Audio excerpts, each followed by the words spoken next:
Добро пожаловать в школу-пансион.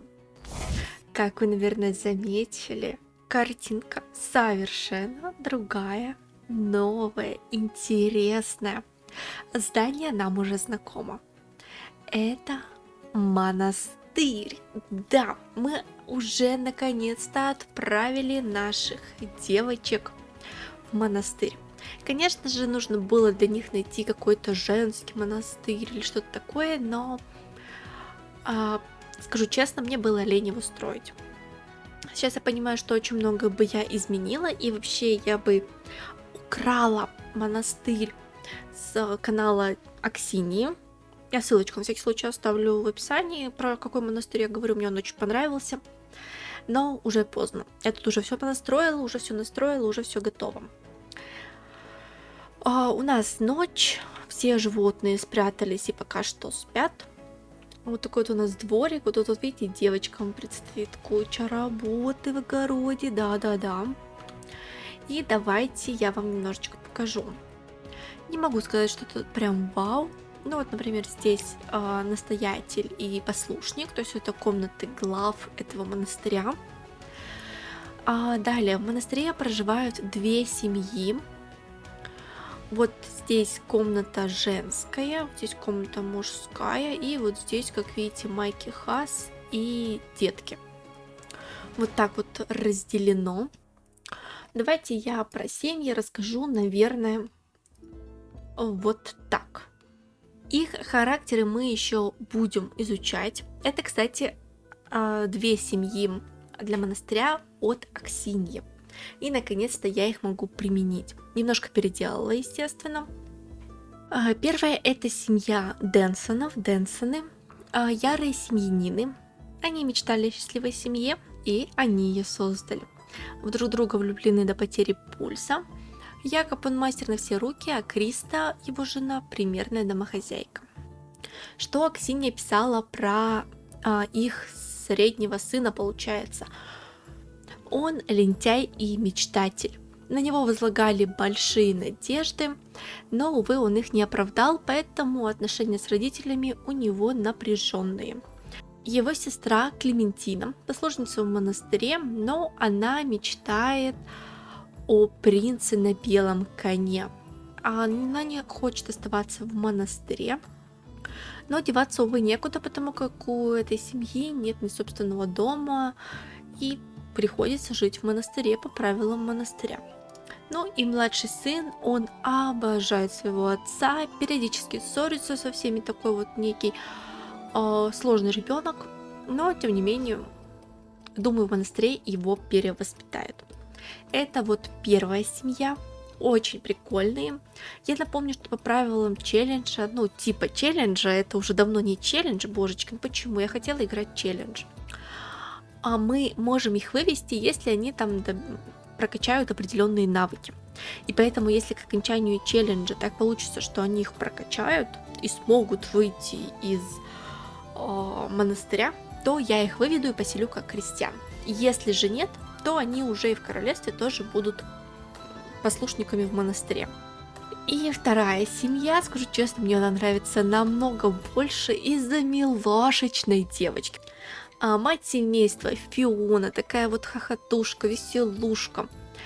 И я ее сделала помощницей повитухи. Она помогает принимать роды.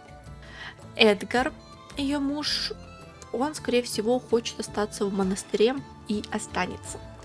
В оригинале, когда мне Аксинья скидывала семью, был мальчик Карл у них, но я подумала, что как-то, у нас уже есть мальчик, и давайте сделаем маленькую девочку. Из мальчика Карл по имени Карл стала девочка Карл. Вот, крепкая крестьянская семья, но они хотели бы побольше детишек. Единственное, это вот было в описании, что они по этому поводу очень много ссорятся, что хотят детей.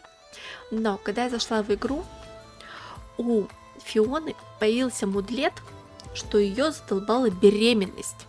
Вот, изнеможение. Но когда же закончится эта беременность? То есть я не знаю как, но магическим образом она у меня в игре забеременела, хотя по истории Аксиньи она не может забеременеть, у них из этого есть проблемы. Но я думаю, что, может быть, в монастыре все будет хорошо. Кто знает, может, это такая вот аура смотрящего помогает. И, в принципе, две эти семьи, они достаточно дружны. Но в нашем случае, конечно, они живут все вместе. И, может быть, я пересмотрю комнаты, то есть сделаю комнату для одной семьи, для другой семьи. Но пока, не знаю, пока я сделала вот так. Посмотрим. А на втором этаже вот такая вот учебная типа комната. Ничего такого. На первом этаже кухня. Вот тут вот такая огромная столовая. Просто огроменная. Уже часть жителей монастыря проснулись. И, конечно же, комната, где обитают наши девочки. Вот они пока спят. Но через полчаса их пора будить, чтобы они вставали рано. И управлять преимущественно мы будем девочками. Остальные нам особо не нужны, но они выполняют очень важную роль. Они будут жить и мусорить. Вот. В общем, это вот их такое предназначение. Ну, они плюс будут ходить на работу, то есть мы за них вообще никак. Главное, чтобы они у нас не подохли. Вот это вот наша цель. У девочек созданы две группы. В первой группе главная ответственная София, и состоят в ней Морган и Октавия. Второй группой ее возглавляет Шивон, и состоят в ней Кассандра и Луна. Шивон и София — это некие, знаете, такие лидеры, которые образовались у нас в пансионе. Если София вокруг себя создала некое такое амплуа, назовем это элиты, то Шивон, наоборот, такой вот человечек, который за любой кипиш вперед, вперед, вперед. Мадам МакГонагал решила, что обеим девочкам этот опыт будет полезен. Софии, так как мадам МакГонагал видит в ней будущую звезду общества, а в Шивон для того, чтобы развить в ней некую такую ответственность. В общем, как-то так. Объяснение притянуто за уши, но вы меня простите. Для чего нам нужны две группы? А две группы нам нужны будут позже, или сегодня тоже, для того, чтобы мы могли девочек разделить по обязанностям. То есть, чтобы одна группа выполняла одну обязанность, вторая группа выполняла вторую обязанность. И всем в монастыре пора бы уже вставать. Причем всем, поэтому мы всех разбудим, каждого. И, значит, мы из взрослых управлять будем Майки Хаас, потому что именно Майки будет заведовать всеми девочками. Поэтому давайте всех девочек мы сразу сюда. Что делают другие, нас абсолютно не интересует и не волнует. Значит, смотрите, у нас есть 4 сферы деятельности. Это уборка, это готовка, это огород и это животные.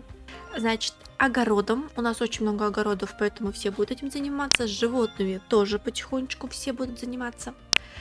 А вот готовка и уборка мы будем делиться. Так что давайте посмотрим на рандомизаторе, какая группа сегодня будет заниматься готовкой. Значит, готовкой сегодня занимается первая группа, а именно группа Софии. Поэтому сейчас все девочки будут готовить, собственно, завтрак. Как вы видите, особо много они готовить пока не могут, поэтому давайте вот яйцо с тостом. Следующее, Морган тоже пусть приготовит яйцо с тостом. И в их группе еще Октавия. Давайте она тоже по ходу, приготовит яйцо с тостом. Так, убирать пока ничего не надо. Но, тем не менее, давайте мы отправим вторую группу накрывать стол. Так, дальше Шивон. И Луна, давай ты убрать и помыть. У Луны забрали работу.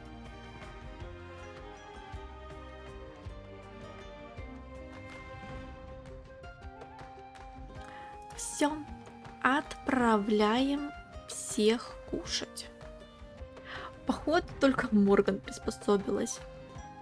Девочки, вы понимаете, что не есть это плохо? Кое-как они поели.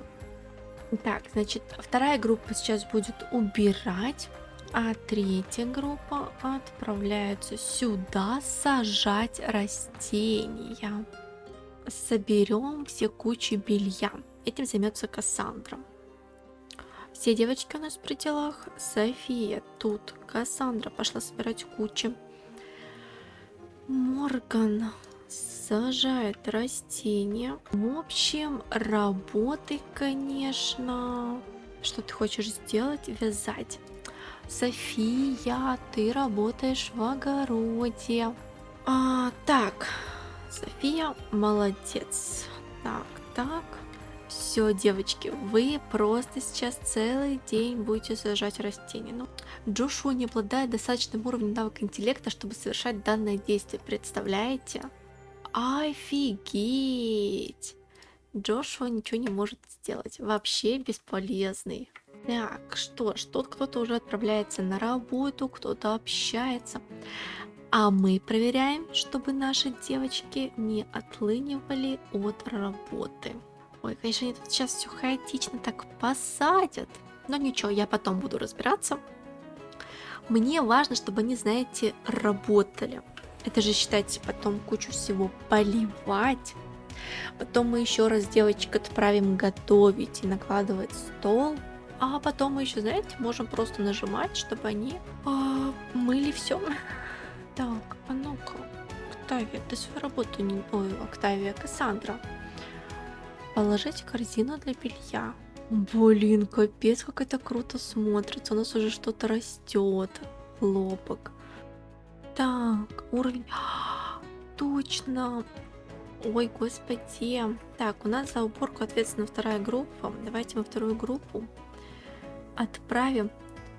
Почистить курятник. Кто у нас еще за уборку сегодня отвечает? Шивон у нас отвечает за уборку. Почистить курятник. И Луна у нас тоже отвечает за уборку. Давайте, девочки, идите чистить курятник. Нужно нам еще помыть животных.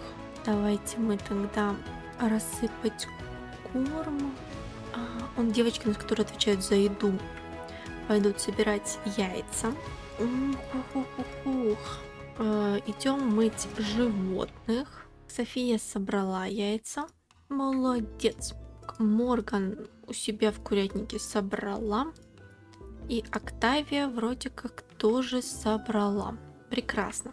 Офигеть, это что такое? Да, ребят, скажу честно, это супер тяжело. Это прям очень тяжело. Значит, далее нам нужно, чтобы девочки, которые сегодня занимаются готовкой, чтобы они еще подоили коров.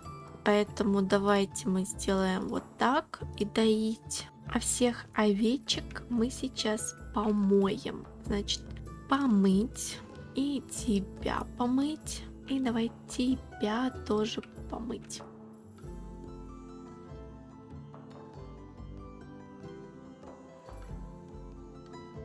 Мы коровок подоили, овечек помыли. Команда Шивон отправляется дальше сажать растения. Команда Софии отправляется готовить ужин. Ну, подать обед, но неважно. Сосиски, не давайте, макароны с сыром. Макароны с сыром. Так, кто из девочек не на огороде? Так. Ага, все работают. Ух, какая красота.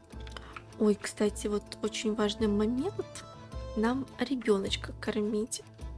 Давайте мы ее накормим чем-нибудь, потому что, правда, мы что-то можем лишиться ребенка.